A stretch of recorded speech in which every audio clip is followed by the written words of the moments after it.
السلام علیکم دوستو، کیسے ہیں آپ سب؟ میں زبینہ فیاض ایک بار پھر آپ کے ساتھ۔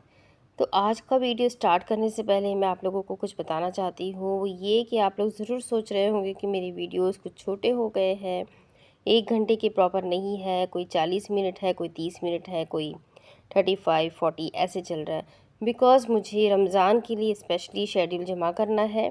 1 گھنٹے کی ریکارڈنگ میں میرے پاس شیڈول جمع نہیں ہو پاتا ہے، تو میں آدھا گھنٹہ پونا گھنٹہ اس طریقے سے تھوڑے تھوڑے چھوٹے چھوٹے کر کر ایک پیراگراف کے اکارڈنگ میں ویڈیوز کو تھوڑی شارٹ کر رہی ہوں، تاکہ میں اپنے رمضان کے لیے وقت نکال سکوں اور اپنا پورا وقت رمضان میں صرف اور صرف عبادت پر لگا سکوں۔ تو روزے بھی ہوتے ہیں، ریکارڈنگ کرنا ڈیفیکلٹ ہو جاتا ہے، رمضان میں سحری ہوتی ہے، افطاری ہوتی ہے۔ سو دس از دا ریزن۔ آئی ہوپ آپ سب اس چیز کو سمجھ سکتے ہیں۔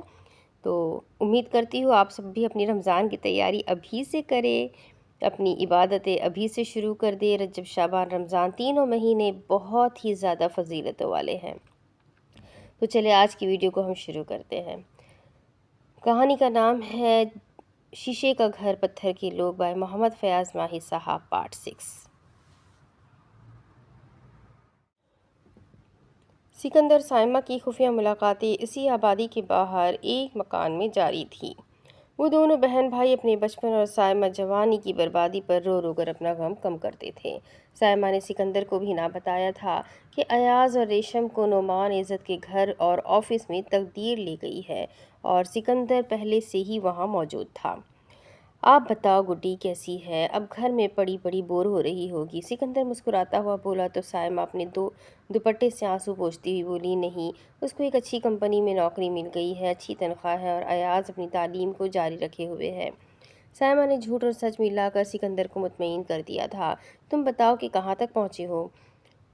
اس کا سوال سن کر سکندر کے چہرے پر کرختگی چھا گئی اور وہ بولا، آپا، میں نے اقصیٰ کے گرد اپنا جال بچھا دیا ہے، لیکن وہ بہت چالاک چڑیا ہے۔ ابھی تک اس نے زمین پر گرا ہوا کوئی بھی دانہ چگنے کی غلطی نہیں کی ہے، لیکن میرا نام بھی سکندر ہے۔ جیسے ہی وہ اس جال میں آ کر پھنس گئی تو پھڑپڑانے سے پہلے ہی اس کے پر قطر دوں گا۔ سائمہ ایک سرد آہ بھرتی ہوئی بولی، سکندر میرے بھائی، اپنی جان کی حفاظت کرنا۔ نعمان عزت بہت کایا اور سخت گیر آدمی ہے۔ سکندر اس کی طرف دیکھتے ہوئے مسکراتا ہوا بولا، میں اس کے بہت قریب ہوں آپا، میں اس کی رگ رگ سے واقف ہونے کے لیے اس کی کمزوریاں ڈھونڈنے میں مصروف ہوں۔ تم بہت جلد دیکھنا کہ میں اس کی ضرورت بن گیا ہوں، میں اس کی سانسیں بن جاؤں گا، اس کے دل کی ہر دھڑکن اور نبض میری مرضی کی محتاج ہوگی، میں اس کو در در کی بھیک مانگنے پر مجبور کر دوں گا آپا، تم دیکھنا کہ سکندر کیا کرتا ہے اس کے ساتھ۔ سکندر کا لہجہ خوخار ہو رہا تھا اور اس کے منہ سے نکلنے والے الفاظ اسی طرح ادا ہو رہے تھے کہ گویا شیر کے منہ سے کسی کتے نے نوالا چھین لیا ہو۔ اس کے چہرے کا رنگ سرخ ہو گیا تھا۔ آپ دیکھنا آپا، ہم دونوں بہن بھائی اپنی محرومیوں کا اس سے کس طرح بدلہ لیتے ہیں۔ وہ ایک بار پھر گھرایا تو سائمہ اس کے سامنے آتی ہوئی بولی، اور جائیداد بھی؟ ہاں آپا، جائیداد بھی، وہ بھی اس طرح کہ وہ اپنی سیاست بھول جائے گا۔ سائمہ نے اس بات میں سر ہلایا اور پیار سے سکندر کے سر میں ہاتھ پھیرتے ہوئے بولی، بس تم تیل دیکھو اور تیل کی دھار دیکھو، بس اچھے وقت کا انتظار کرو اور دیکھتے جاؤ کہ سائمہ اس سے اپنا انتقام کتنے بھیانک انداز میں لیتی ہے۔ دوسری طرف نعمان اسد جیسا کایا آدمی 25-30 سال بعد سائمہ کو جسٹس بصیر احمد کے گھر ملازمہ کے روپ میں دیکھ کر حیرت کے شدید جھٹکے کو بمشکل ہی سہ پایا تھا۔ یہی کیفیت سائمہ کی بھی تھی، لیکن سائمہ کسی نہ کسی طرح اس کے گھر میں داخل ہو چکی تھی، مگر نعمان عزت نے فیصلہ کیا تھا کہ وہ بصیر احمد سے سائمہ کی بابت پوچھے گا۔ آج اتفاق سے اس بات کو کرنے کا موقع مل رہا تھا، کیونکہ جسٹس بصیر احمد اپنی پوری فیملی کے ساتھ ان کے گھر تک پہنچ گئے تھے۔ 2 گاڑیوں پر مشتمل قافلہ جو کہ 5 رکنی وفد پر مشتمل تھا، جیسے ہی نعمان عزت کے گیٹ پر پہنچا تو شاندار استقبال کے لیے حارث اور مطربہ کے ساتھ جہاں آرا بیگم بھی گیٹ پر موجود تھی۔ مسکراہٹوں اور کہکہوں کے تبادلوں میں نظروں کا تبادلہ بھی اہمیت اختیار کر گیا تھا۔ مطربہ نے خصوصی طور پر ڈریس بنوایا تھا، یوں لگ رہا تھا کہ آج اس کی منگنی ہے، جبکہ اس کی نسبت جویریہ سادگی میں بھی اپنا ثانی نہ رکھتی